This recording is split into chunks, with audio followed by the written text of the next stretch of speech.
जी, मैं हूँ फ़ैल मलिक और पाकिस्तान को चलाने के नए फ़ॉर्मूले और नए जो है वो पिट्ठू गरम आ चुके हैं। आइए देखते हैं कि पाकिस्तान को 19 जनवरी 2021 में यानी जो पीडीएम इलेक्शन कमीशन के सामने एक स्टेज लगाने जा रहे हैं, इसके आसपास क्या हो रहा है और इससे आने वाले दिनों में क्या होने जा रहा है, और इस्लामाबाद में जो इस वक्त खबरें गर्म हैं उनके पीछे क्या खदशात और क्या हकीकतें हैं। तो सबसे पहले जानने की ये ज़रूरत है कि ये एस्टेब्लिशमेंट क्या होती है।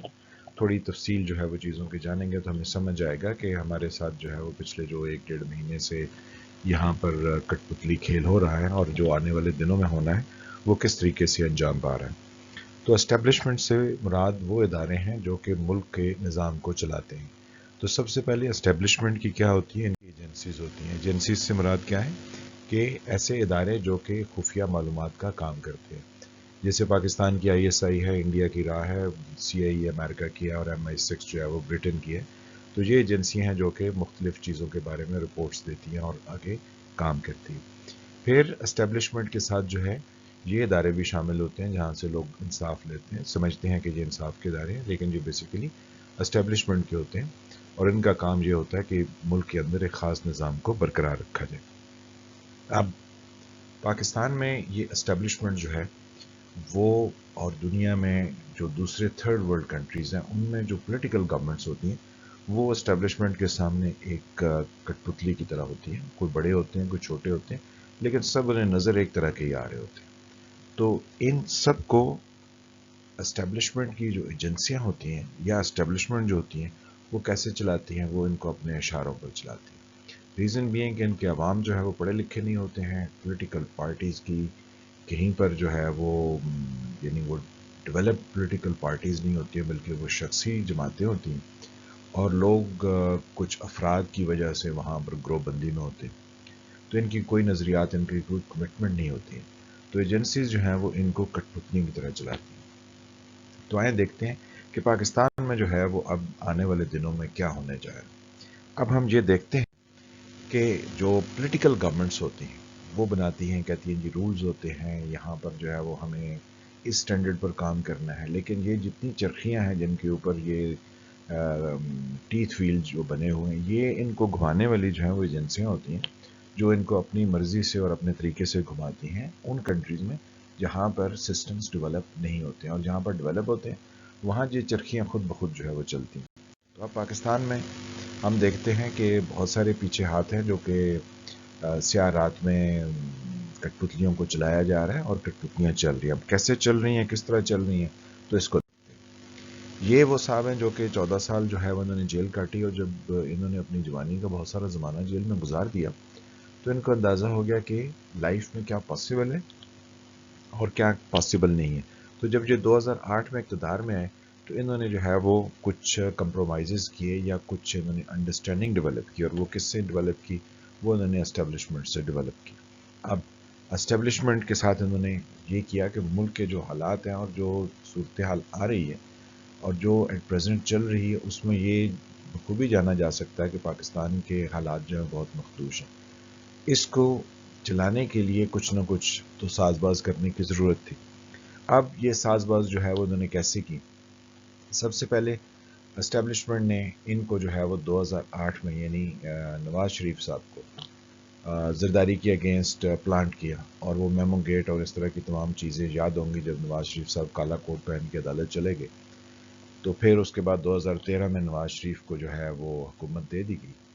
तो नवाज शरीफ को जो पक्का यकीन दिला दिया गया कि एस्टेब्लिशमेंट इनके साथ है, तो इनको जो है वो फुल यानी इख्तियार के लिए जो है वो कहा गया कि आपको ये दे रहे हैं, लेकिन प्रैक्टिकली तो नहीं दिया गया, लेकिन इनको खुल खाने की जो है वो इजाज़त दी गई और इन्होंने खूब लूट मार की।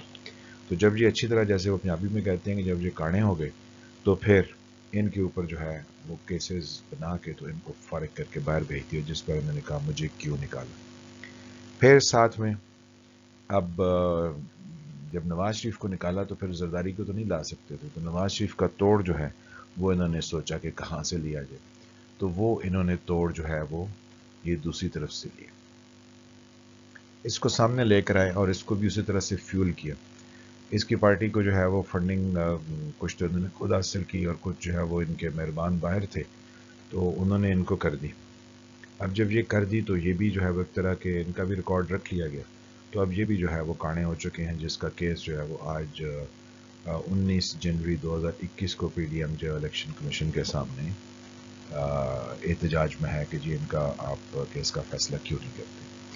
تو کیونکہ جب آپ نے باہر سے فنڈنگ لی ہو اور آپ نے غیر قانونی طریقے سے لی ہو تو پھر اور آپ پھر مان بھی گئے ہوں کیونکہ انہوں نے ابھی جو اپنا جواب داخل کیا الیکشن کمیشن میں انہوں نے یہ یعنی کنفیس کیا ہے کہ ان کی کچھ ایجنسیز جو کہ ان کے لیے فنڈز اکٹھے کر رہی تھی شاید انہوں نے ایسا کیا ہو. تو اب کیونکہ تمام رپورٹس جو انہوں نے الیکشن کمیشن کو جمع کرائی تھی پہلے یعنی 2018 کے الیکشن سے پہلے اس پر تو ان کے پارٹی کے عہدیدار اور پھر چیئرمین عمران خان کے سگنیچر ہیں تو پریکٹیکلی یہ پارٹی تو جو ہے وہ پھنس چکی ہے اور اسٹیبلشمنٹ اب اس کے اوپر جو ہے وہ کام کرنے کے لیے تیار ہے. پھر نواز شریف جو ہیں ان کا توڑ عمران خان کی حکومت بنا کے کر دیا گیا. اب ان کا معاملہ الیکشن کمیشن میں جائے گا تو الیکشن کمیشن نے تو اسٹیٹ وے کہہ دینا ہے کہ جی آپ کی تو یہ فارن فنڈنگ ہے اس لیے جو ہے یہ آپ کی نائلی بنتی ہے.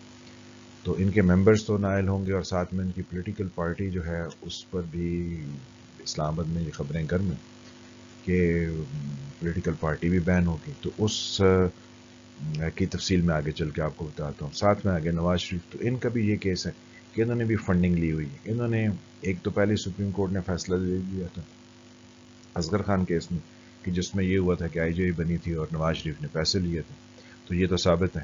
پھر اس کے ساتھ جو ہے وہ نواز شریف نے ایک اور پیسے لیے جس کا بے نظیر شہید نے بہت دفعہ ذکر کیا اور وہ اسامہ بن لادن سے انہوں نے لیے ہوئے تھے. تو یعنی ان کی بھی فارن فنڈنگ ہے. اب یہ دونوں پارٹیز جو ہیں ان کو الیکشن کمیشن سے یہ ان کے فیصلے تو اسی طریقے سے آنے والے ہیں. اب الیکشن کمیشن میں جب ان کا یہ کام ہوگا تو الیکشن کمیشن کیا کرے گا نواز شریف کو کہے گا جی ٹھیک ہے جی آپ نے فارن فنڈنگ لی ہوئی ہے اور آپ نے تو یہ لی ہوئی ہے تو لہٰذا آپ کی پارٹی اور آپ کے یہ لوگ جو ہیں نااہلی کے زمرے میں آ جاتے ہیں. ساتھ ہی وہ عمران خان کی پارٹی کے ساتھ بھی یہی سلوک کریں گے. اب وہ 19 کے بعد 2 دن میں کریں یا وہ 10 دن میں کریں یا مہینے میں کریں لیکن انہوں نے یہ فیصلہ کرنا ہے کیونکہ الیکشن کمیشن کے کچھ ممبران ایسے ہیں جن کی ریٹائرمنٹ جو ہے وہ بہت قریب ہے تو اب ہر صورت یہ فیصلے ہوں گے. تو جب یہ عمران خان کی یعنی پارٹی کے خلاف الیکشن کمیشن فیصلہ کرے گا تو پارٹی کو بین کرنا تو سپریم کورٹ کے اختیار میں تو یہ گورنمنٹ تو نہیں جائے گی یعنی فیڈرل گورنمنٹ خود تھوڑی جائے گی سپریم کورٹ کے جی ہمیں الیکشن کمیشن نے یہ کہا تو آپ ہماری پارٹی کو بین کر دیں. وہ تو شور شرابہ کریں گے. تو اس کو جو ہے وہ کاؤنٹر کرنے کے لیے یہ موصوف جو ہیں یعنی ہمارے مولانا فضل الرحمان صاحب یہ میدان میں آئیں گے اور یہ الیکشن کمیشن کے دیے گئے فیصلے جو کہ ان دونوں کے فارن فنڈنگ کے بارے میں ہوں گے وہ سیدھے لے جائیں گے کس کے پاس ہماری سپریم کورٹ کے پاس. تو سب چیز جو ہے وہ لیول ہو جائے گی. جب یہ لیول ہو جائے گی تو اس میں ہمیں یہ اندازہ ہوتا ہے کہ جہانگیر ترین کو تو بہت پہلے ہی نائل کرا دیا گیا تھا تو اب جو ہے وہ ان کی اپیل کا حق تو محفوظ ہے تو وہ کسی وقت بھی اپیل کا حق لگائیں گے تو وہ اہل ہو جائیں گے. تو پھر یعنی یوں کچھ جن کو چاہیے ہوگا ان کو واپس ریوائیو کر لیں گے. بقایا جو ہے وہ جیسے گیم میں ہوتا ہے نا کہ وہ ختم ہو جاتا ہے اور پھر ری بوٹ کرنا پڑتا ہے تو کچھ تو ری بوٹ ہو جائیں گے بقایا سب جو ہیں وہ ختم ہو جائیں گے.